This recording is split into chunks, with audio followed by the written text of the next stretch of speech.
வணக்கம் நண்பர்களே. இன்னைக்கு நம்ம மணி அண்ணனோட மெகா முறுக்கு ஃபேக்டரி ஏகப்பட்ட ஆர்டர்களால களைகட்டிக்கிட்டு இருந்துச்சு. ஒரு பக்கம் வெண்ணெய் முறுக்கு, இன்னொரு பக்கம் கார முறுக்கு, இன்னொரு பக்கம் இனிப்பு முறுக்குன்னு வாசனை ஆள தூக்கிச்சு. அப்போ நம்ம சத்யா தன்னோட லேப்டாப்ல நிஃப்டி 50 சார்ட்ட பார்த்துக்கிட்டே, என்னென்ன இது, மார்க்கெட் நிலவரம்னு பார்த்தா நிஃப்டி இன்னைக்கு 100 பாயிண்ட் மேல ஏறி பச்சையா இருக்கு. ஆனா நான் வாங்கி வச்சிருக்க பேங்க் ஷேர் மட்டும் ஏன் ரத்த சிவப்பா கீழே விழுந்து கிடக்கு? நிஃப்டி ஏறுனா எல்லாமே ஏறணும்ல அப்படின்னு ரொம்ப சலிப்போட கேட்டான். மணி அண்ணன் ஒரு சுட சுட கார முறுக்க எடுத்து கடிச்சுக்கிட்டே, சத்யா, நீ இன்னும் தியேட்டருக்கு வெளியே நின்னு போஸ்டரை மட்டும்தான் பாக்குற, உள்ள போய் படத்தை பார்க்கல. நிஃப்டிங்கிறது ஒரு பெரிய மெனு கார்டு மாதிரி. ஆனா உள்ள இருக்கிற ஒவ்வொரு டிஷ்ஷும் ஒவ்வொரு மாதிரி டேஸ்ட்ல இருக்கும். அதத்தான் நாம பங்குச்சந்தையில செக்டார் அப்படின்னு சொல்றோம். வா, இன்னைக்கு அந்த உள் ரகசியங்களை உடைப்போம் அப்படின்னு ஆரம்பிச்சாரு. பங்குச்சந்தைங்கிறது பல துறைகள் சேர்ந்த ஒரு பெரிய சங்கமம்.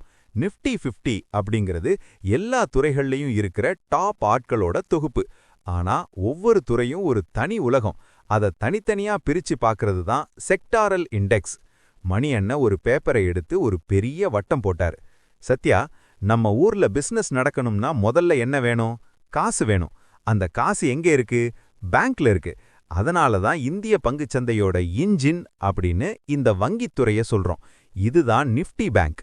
இந்த நிஃப்டி பேங்க்ல SBI, HDFC, ICICI போன்ற இந்தியாவின் டாப் 12 பேங்குகள் இருக்கும். இதை ஏன் நாம கவனிக்கணும்? நாட்டுல வட்டி விகிதம் ஏறுதா இறங்குதா, மக்கள் அதிகமா கடன் வாங்குறாங்களா, இதையெல்லாம் பொறுத்து தான் இந்த இண்டெக்ஸ் மாறும். இன்னைக்கு நிஃப்டி ஏறுனாலும் RBI வட்டி விகிதத்தை ஏத்திட்டாங்கன்னா பேங்க் ஷேர்ஸ் மட்டும் சரியும். அப்போ நிஃப்டி பேங்க் செவப்பா இருக்கும். இதுதான் இன்னைக்கு உனக்கு நடந்திருக்கு. அடுத்து மணி அண்ணன் ஜன்னலுக்கு வெளியே இருந்த ஒரு சாஃப்ட்வேர் கம்பெனியை சுட்டி காட்டினாரு. இவங்க நம்ம ஊர்ல இருந்தாலும் இவங்களுக்கு காசு வர்றது அமெரிக்காவில இருந்து. இவங்க தான் நம்ம ஊரு டாலர் பார்ட்டிகள். இதுதான் நிஃப்டி IT செக்டர்.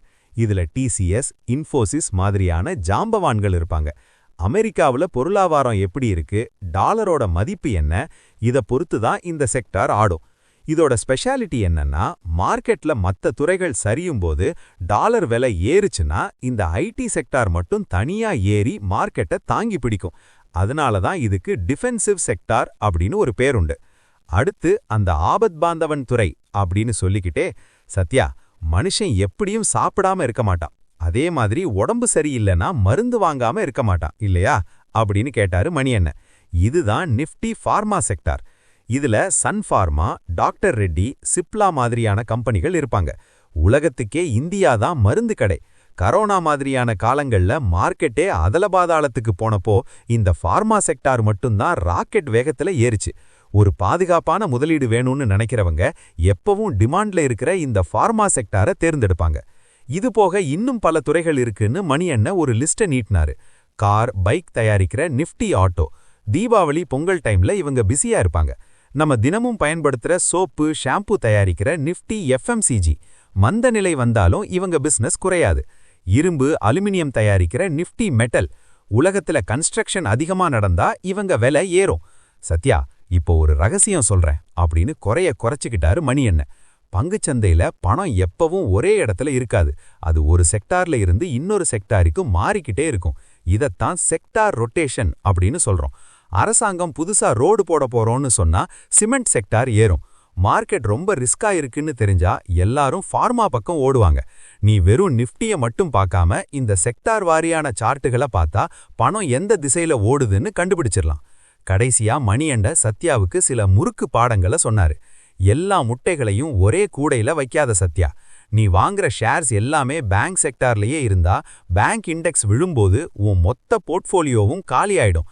அதனால பேங்க்ல கொஞ்சம், ஐடில கொஞ்சம், ஃபார்மால கொஞ்சம்னு பிரிச்சு முதலீடு பண்ணு. டைவர்சிஃபிகேஷன். மணி அண்ணன் கேசி முடிச்சதும் சத்யாவுக்கு தெளிவு பிறந்துச்சு. அப்போ அண்ணன், நான் இன்னைக்கு பேங்க் ஷேர் விழுந்ததை பார்த்து பயப்பட தேவையில்லை, ஆனா ஏன் விழுந்துச்சுன்னு அந்த நிஃப்டி பேங்க் சார்ட்டை பார்த்து தெரிஞ்சுக்கணும், அப்படிதானே அப்படின்னு கேட்டான். சபாஷ் தம்பி, இனிமே நீ வெறும் முதலீட்டாளர் இல்ல, ஒரு அனலிஸ்ட்.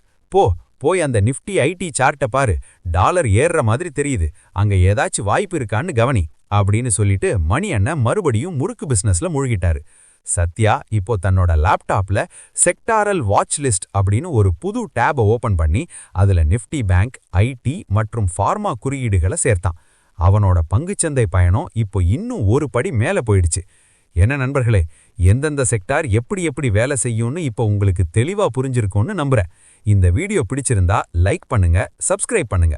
உங்க போர்ட்ஃபோலியோல எந்த செக்டார் ஷேர்ஸ் அதிகமா இருக்குன்னு கமெண்ட்ல சொல்லுங்க.